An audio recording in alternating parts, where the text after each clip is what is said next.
Hello, welcome and नमस्कार। बहुत स्वागत है आपका सीएनबीसी आवाज पर। आपके साथ मैं हूं विपिन भाट और लेकर हाजिर हूं आपका मनपसंद प्रोग्राम प्रॉपर्टी गुरु, जहां पर हर हफ्ते हम लेकर आते हैं प्रॉपर्टी बाजार की ताज़ा जानकारी आपके लिए, और जहां पर एक बड़ा जरिया बनते हैं आपके वो सवाल जो आप हर हफ्ते लगातार पिछले कई सालों से हमें भेज रहे हैं। होते वो आपके व्यक्तिगत सवाल हैं कि क्या खरीदना है, क्या बेचना है, क्या ये मेरा डिसीजन सही है, लेकिन वो अनगिनत प्रॉपर्टी बायर्स को, सेलर्स को मदद करते हैं बाजार को जानने और समझने में। तो आज का भी एपिसोड कुछ इसी तरह होगा, जहां ढेर सारी बातचीत होने वाली है प्रॉपर्टी बाजार को लेकर। आपके सवाल होंगे, उनके जवाब होंगे, और इस सारी बातचीत हम करेंगे आज के हमारे मेहमान प्रॉप स्टोरी के को फाउंडर आशीष महाजन से। आशीष जी, बहुत स्वागत है आपका प्रॉपर्टी गुरु में। तो हमेशा की तरह हम शुरुआत करते हैं, थोड़ा एक सिनॉप्सिस आपसे ले लेते हैं मार्केट का इस वक्त क्या हाल चाल है। तो अब देखिए, एक बड़ा इवेंट बाजार के सामने खड़ा है, मार्केट के सामने खड़ा है, और वो है इलेक्शंस। तो क्या इलेक्शंस का रियल एस्टेट मार्केट से सीधा कोई कनेक्शन है, या उस समय कोई इम्पैक्ट हमें देखने को मिलता है मार्केट पर?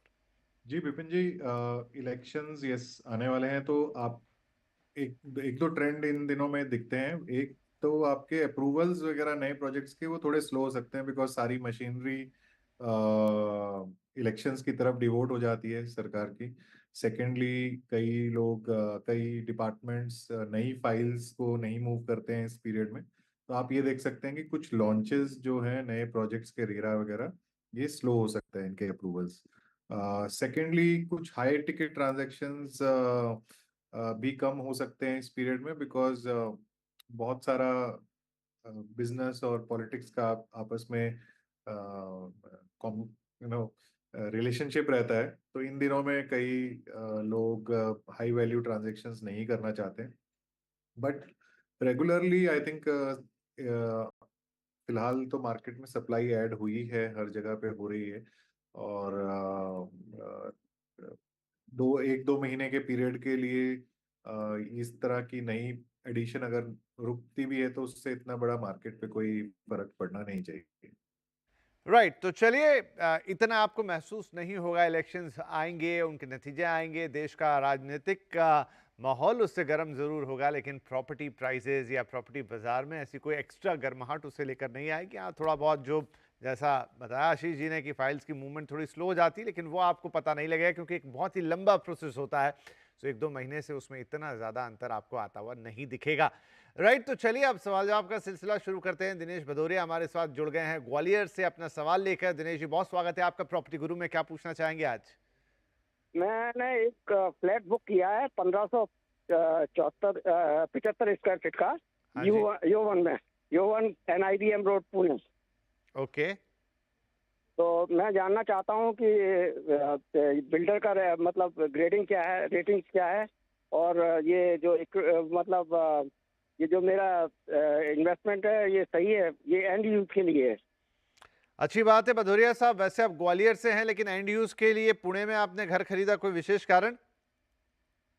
मैं आर्मी से रिटायर्ड हूँ, तो पुणे में जो ये मिलिट्री हॉस्पिटल वगैरह की सुविधा है, इससे वहाँ शिफ्ट होना चाहता हूँ। चलिए, बहुत बढ़िया बात है, बहुत शुभकामनाएं आपको, बहुत बधाइयां भी आपको। लेकिन अब हम आपकी प्रॉपर्टी का थोड़ा जायजा ले लेते हैं। यो वन, एक तो आशीष जी, मुझे पुणे इस मामले में बहुत अच्छा लगता है। काफी इनोवेटिव नाम पुणे में आते हैं। मतलब बेंगलोर भी एक मार्केट है जहां प्रोजेक्ट से बड़े शानदार नाम होते हैं, लेकिन पुणे में थोड़े से ट्रेंडी नाम होते हैं। यो वन भी वैसा ही एक नाम है।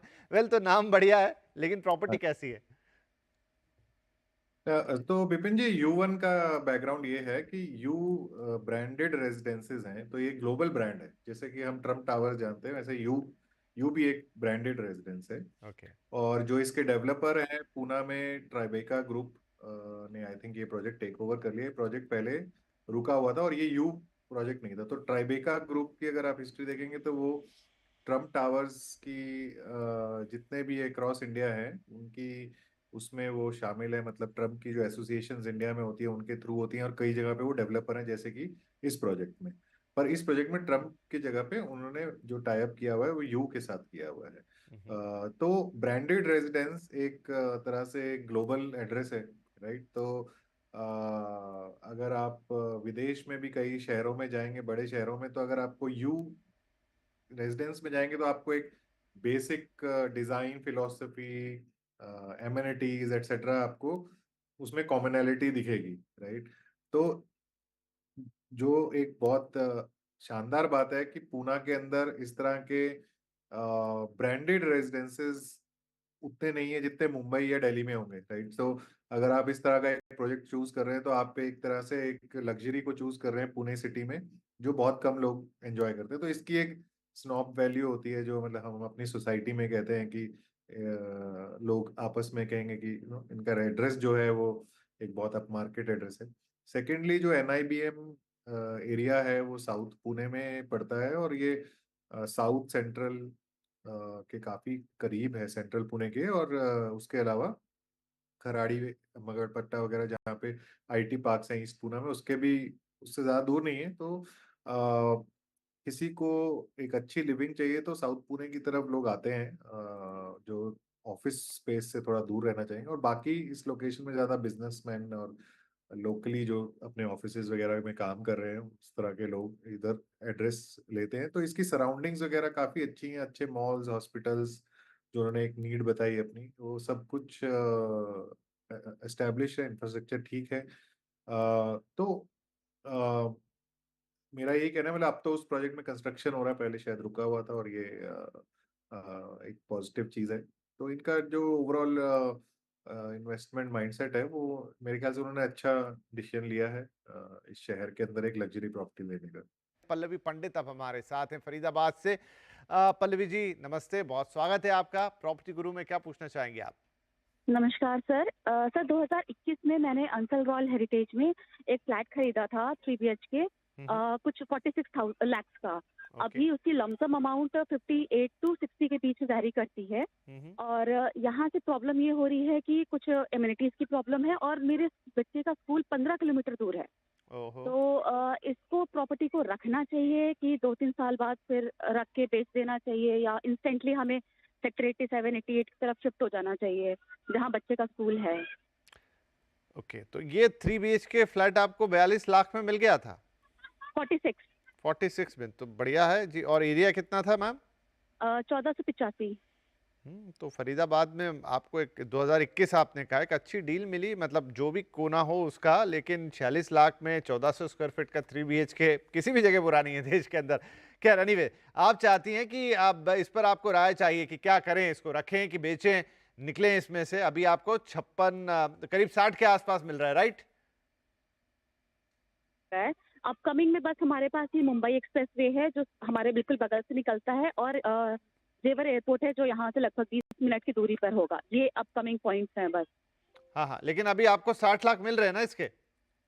ऑलमोस्ट। ठीक है जी, ठीक है। राय देते हैं यहाँ पे आशीष जी, बताएंगे कि अब आपको करना है क्या चाहिए। आशीष जी, तो पूरी कहानी आपने सुन ली, अब थोड़ी पशोपेश है कि क्या करें इसका, क्या निकल जाए या रखें? विपिन जी, रियल एस्टेट की बेसिक थीसिस जो होती है वो लोकेशन से अराउंड ही होती है, कहीं लोकेशन लोकेशन ही बोला जाता है। तो अभी जैसे इन्होंने जब ये घर खरीदा होगा तो इन्होंने काफी सारे पैरामीटर्स अकाउंट में लिए होंगे, स्पेशली अपनी फाइनेंशियल कंडीशन, उसके बेसिस पे इन्वेस्टमेंट करिए। 2021 में बैठ के ये अनुमान लगाना कि मार्केट प्राइस 30-40% से बढ़ जाएगा, ये भी किसी के लिए मुश्किल ही था, राइट? अब बात ये आती है कि बहुत सारे हम बायर्स, अगर एक, मुझे आइडिया नहीं कि उन्होंने जब खरीदा वो रेडी था कि अंडर कंस्ट्रक्शन था। जब हम एक अंडर कंस्ट्रक्शन प्रॉपर्टी में जाते हैं और प्रॉपर्टी को 4 से 5 साल लग जाता है बनने में, उतने में बहुत लोगों की needs, requirements, financial conditions change हो जाती हैं। तो एट टाइम्स लोग लेते हैं एक फ्लैट, लेकिन जब वो 4 साल के बाद उनको डिलीवर होता है तो वो रियलाइज करते हैं ये लोकेशन हमें नहीं जम रही है, ये साइज हमें नहीं जम रहा है, फैमिली का साइज बढ़ गया है और तो क्या उनको मूव कर जाना चाहिए, ये तो बहुत पर्सनल क्वेश्चन है। जैसे उन्होंने बताया कि बच्चे का स्कूल बहुत दूर है और शायद वो उनके लिए बड़ा पेन पॉइंट है। तो अगर वो अफोर्ड कर सकते हैं कोई ऐसी प्रॉपर्टी जो बच्चे के स्कूल के पास में हो और उनके कई पैरामीटर्स को सेटिस्फाई कर सके, प्रॉब्ली मतलब वो एक्सपेंसिव साइड पे होगी, क्योंकि ये जो सेक्टर का बोल रहे हैं वो शायद दिल्ली की तरफ है। सो फरीदाबाद एक समय पे हरियाणा की सबसे इंडस्ट्रियलाइज सिटी हुआ करती थी, लेकिन गुड़गांव ने उसको कई मीलों पीछे छोड़ दिया। तो आज भी देखिए, आप खुद सरप्राइज थे कि 50 लाख के अंडर में 3 BHK मिला किसी को। तो इस तरह की चीज तो आप गुड़गांव में तो आप सोच भी नहीं सकते थे। तो फरीदाबाद में फिर भी कुछ ऑप्शंस होंगे जो मे बी हायर बजट में इनको मिल जाएंगे, लेकिन क्या वो उतना अफोर्ड कर सकते हैं? क्योंकि ट्रेड ऑफ है, मतलब ट्रेड ऑफ ये है कि मैं 60 लाख में बेचूं और कहीं पे 80 लाख 90 लाख में कोई चीज खरीदूं, तो क्या मेरी फाइनेंशियल कंडीशंस उसको सपोर्ट करेंगी। बाकी ये बहुत ही personal question, because self use की प्रॉपर्टी है, तो इसमें इनको खुद ही मतलब ग्रेडिंग एक करनी होगी कि मेरे लिए सबसे इंपॉर्टेंट 3-4 पॉइंट क्या है।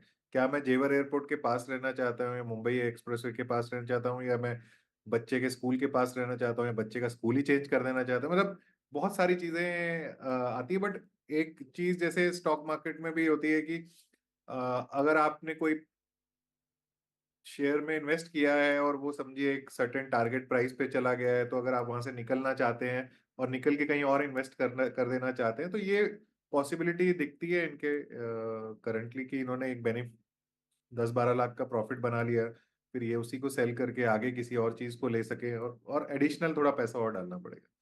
तो जी, ये मैं ये बोलूंगा कि इसमें उनको ही डिसीजन लेना होगा कि मेरे लिए क्या 3-4 बेहतर है। इंपॉर्टेंट चीजें क्या हैं। राइट, तो चलिए इसी के साथ वक्त हो गया एक छोटे से ब्रेक का, लेकिन ब्रेक के बाद और बातचीत जारी रहेगी।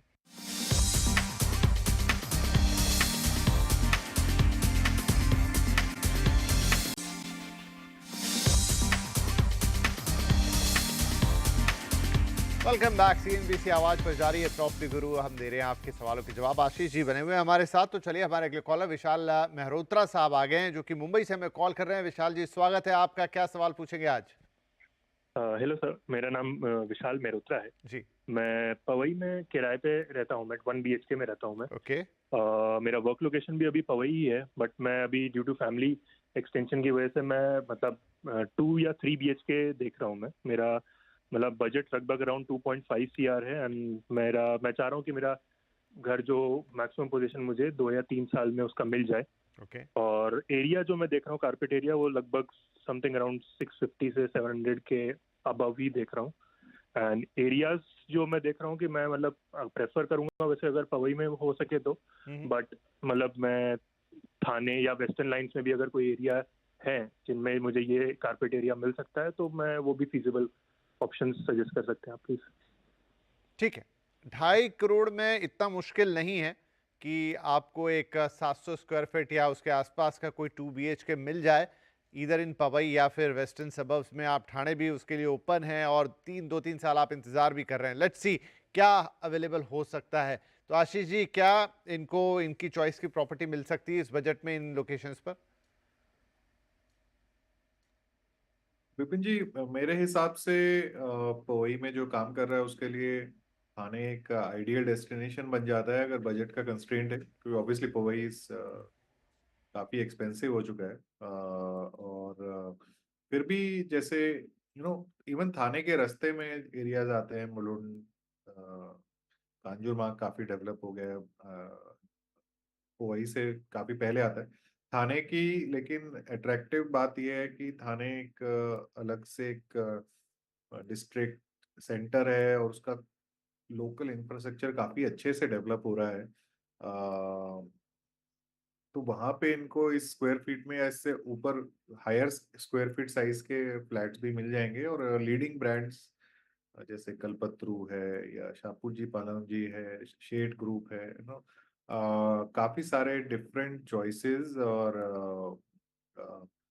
ठीक ठाक भाव में इनको मिल जाएगा। और थाने एक ग्रोइंग मार्केट है, और एप्रिसिएशन में भी हर चीज में, अगर ये थाने तक कम्यूट करने में ओके हैं, तो वही से में तो इनका नहीं, मेरे ख्याल से थोड़ा टफ है।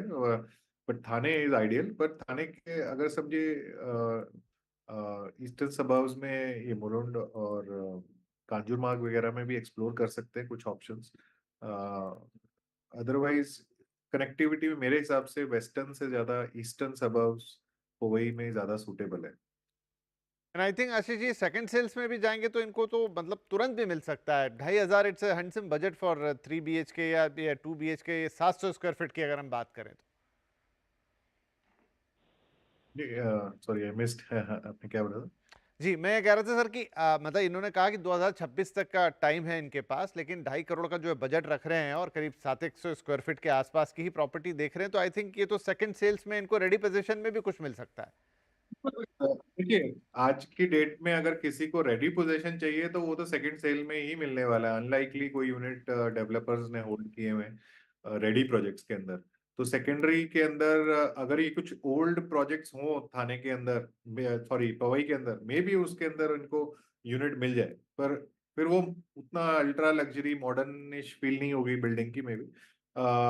पर उस बजट में इनको वेस्टर्न सबब का तो नहीं मैं बोल सकता, बट वेस्टर्न सबब में एक्चुअली थोड़ा दूर, जैसे कि कांदीवली एंड ऑल। पर यही जो मैंने एरियाज बोले, Kanjurmarg, Mulund and Thane, in areas में डेफिनेटली इनको कोई ना कोई ऑप्शंस मिल जाएंगे, और अच्छे अच्छे प्रोजेक्ट्स में मिल जाएंगे जो रिसेंटली कंप्लीट हुए हों, पिछले एक साल में कंप्लीट हुए हैं, उसके अंदर कई इन्वेस्टर्स एग्जिट कर रहे हैं, तो इस तरह के ऑप्शंस भी इनको मिल अवेलेबिलिटीज जाएंगे। होनी चाहिए। राइट, तो विशाल भाई, बहुत सारे ऑप्शन मिलेंगे आपको। ठाणे की बात की तो वहाँ काफ़ी ऑप्शन, जैसा कह रहे हैं कि एक सोशल इंफ्रास्ट्रक्चर भी आपको अच्छा मिल जाएगा। इसके अलावा मुलुंड हो गया, तो ये सारे हैं जो आपको close to in vicinity with Powai रहेंगे। तो 2.5 crore is handsome budget against से, जहाँ पर आपको 600-700 स्क्वायर फीट के बीच का 2 BHK तो मिल ही जाएगा, चाहे आप अंडर कंस्ट्रक्शन देखें, चाहे आप रेडी टू मूव इन देखें, या फिर कोई सेकंड सेल का ऑप्शन अगर आपको बहुत जल्दी चाहिए तो। चलिए, इसी के साथ एक छोटा सा ब्रेक लेते हैं। यहाँ पर ब्रेक के बाद कुछ और सवाल रहेंगे जिनके जवाब हम आशीष जी से लेंगे।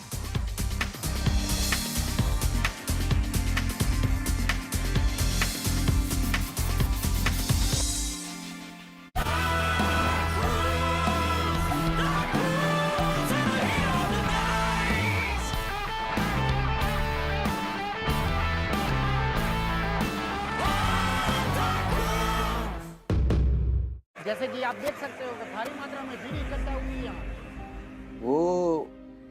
वो आपकी आंखों को हर जगह अपनी बेटी नजर आती है। पता नहीं हमारे बच्चे कहाँ होंगे। कैसे भी हो वापस से लाएगा वो, भरोसा रख।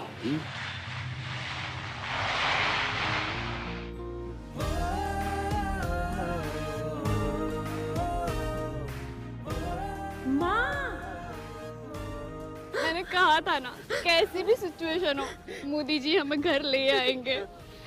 वॉर रुकवा दी पापा, और फिर हमारी बस निकाली पापा।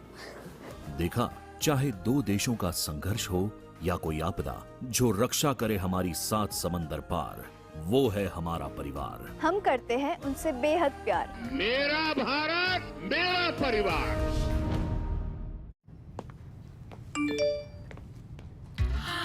10 लाख की लॉटरी मुझे, वाओ!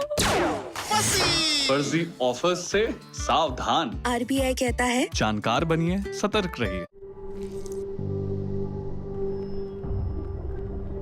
झंझनाहट से जल्द आराम पाएं।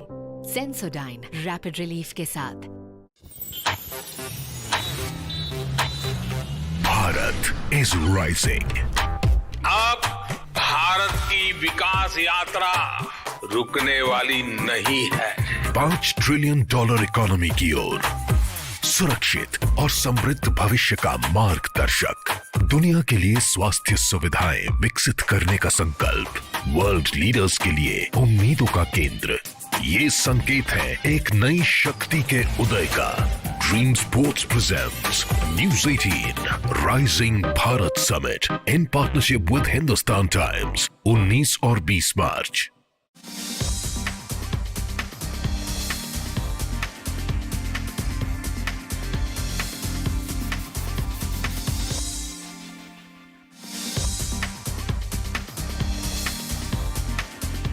Welcome back. CNBC आवाज पर आप देख रहे हैं प्रॉपर्टी गुरु। हम लगातार आपके सवालों के जवाब दे रहे हैं आशीष जी के साथ। तो चलिए, अब वक्त थोड़ा कम बचा है। संजय भटीजा हमारे साथ जुड़ गए हैं, नई दिल्ली से कॉल कर रहे हैं हमें। संजय जी, बहुत स्वागत है आपका। क्या पूछना चाहेंगे आप, बताइए।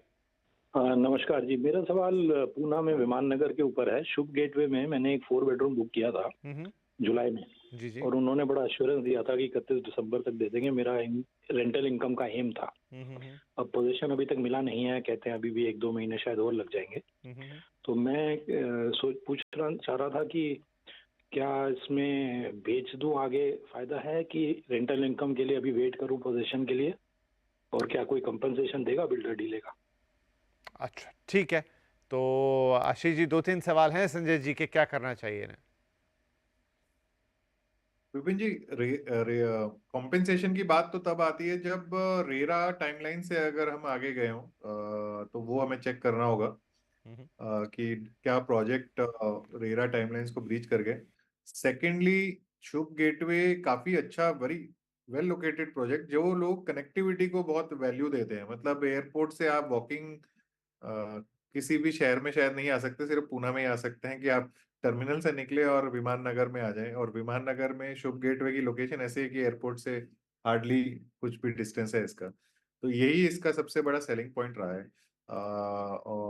मतलब मैं पूना ट्रैवल करता हूँ तो ये प्रोजेक्ट सामने एयरपोर्ट के बाद आ जाता है।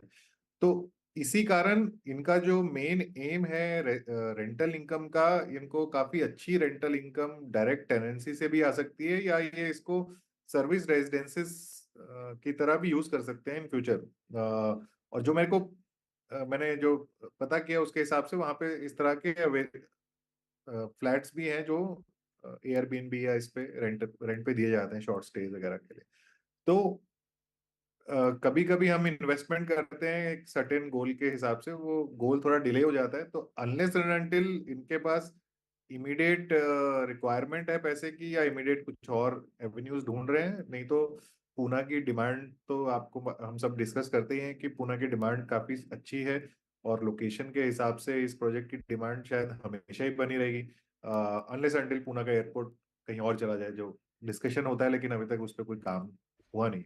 तो मेरे हिसाब से इन्होंने एक अच्छे प्रोजेक्ट में इन्वेस्ट किया है, और उसकी वैल्यूएशन भी काफी अच्छी राइज हुई है लास्ट 1-2 सालों में। तो इनको बने रहना चाहिए, बाकी डेवलपर से बात करनी चाहिए कि क्या है पोजीशन का क्या, क्योंकि मेरी जो understanding, I think part of this project जो है वो ऑक्यूपाई भी हो चुका है। ठीक है, तो संजय जी अब पहले तो बधाई। चलिए, आशीष जी ने जो बताया तो आपने एक अच्छी जगह पे ही निवेश किया है और इसके काफ़ी प्लस पॉइंट हैं, लोकेशन बढ़िया है, और साथ में वहाँ पर आपको एक अच्छी हैंडसम रेंटल इनकम मिल सकती है। आप इसे एयरबीएनबी या सर्विस अपार्टमेंट के तौर पे भी लगा सकते हैं, तो कई मल्टीपल इसके फ़ायदे हैं। तो आई थिंक रखना चाहिए आपको ये। और जहाँ तक डिले की बात है, थोड़ा आपको चेक कर लीजिए। और सही है वो बात कि अगर वो रेरा टाइमलाइन ब्रीच हुई है तो फिर तो शायद बहुत सारे लोग होंगे जो ये उम्मीद कर रहे होंगे रेरा भी इसमें इंटरफेयर कर सकता है, तो आप भी उसका हिस्सा बनेंगे। लेकिन अगर ऐसा नहीं है और थोड़े वक्त में आपको प्रॉपर्टी मिल सकती है, तो ये प्रॉपर्टी एक बेहतरीन प्रॉपर्टी साबित हो सकती है आपके लिए भी। तो फिलहाल जल्दबाजी ना करें, थोड़ा देख लें, समझ लें और फिर इसका फ़ायदा उठाएं जो आपने निवेश किया है। तो चलिए, इसी के साथ वक्त हो गया है कि हम अब आप सभी दर्शकों से इजाज़त लें। और जाने से पहले आशीष जी, हम आपका शुक्रिया अदा करना चाहेंगे, आपने वक्त निकाला, आज हमारे दर्शकों के सवालों के जवाब दिए और हमसे ढेर सारी बातें भी की। तो thank you very much programme पर ज्वाइन करने के लिए। और आप सभी दर्शकों का भी ढेर सारा शुक्रिया। आप हर हफ्ते इतने ध्यान से हमें सुनते हैं, हमें अपने सवाल भेजते हैं, हमें खत लिखते हैं, हमें मेल्स करते हैं, हमें फ़ोन करते हैं। उन सब के लिए धन्यवाद। बस करते रहिए और हमारी पूरी कोशिश रहेगी कि हम आपके उन सवालों के जवाब बेहतरीन से बेहतरीन ढंग से दें, ताकि आप अपने इस डिसीजन को, जो कि सबसे बड़ा होता है